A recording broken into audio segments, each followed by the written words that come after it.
here is a short video of what the pressure tank looks like, or what the pressure switch looks like. So you can see, right now I just did the water, that's always stuck there.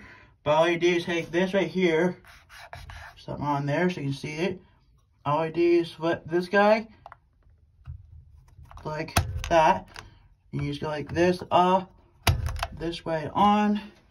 And here's what you want to turn on slowly, so like this. Try to turn the water back on to the system.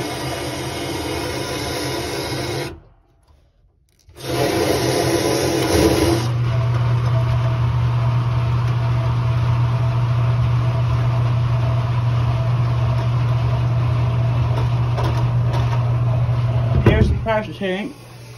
You can see it has the spy ribs on there. This is what it looks like. It's one of those Flex 2 ones, tanks type like things.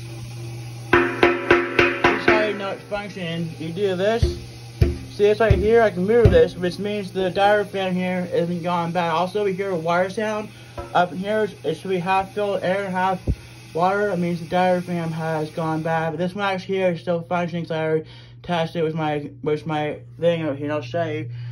Right there is the air compressor. So as you can see, I got this back on.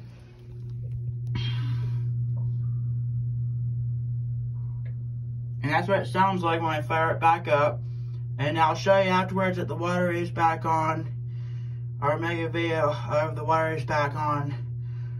Yeah, something like that. I'll figure it out. So, hope you liked today. Give it a thumbs up. Check out my videos I posted on YouTube. And the name of my YouTube channel is Radical Pipes. Repeat that, Radical Pipes. And I'll see you next time. Bye.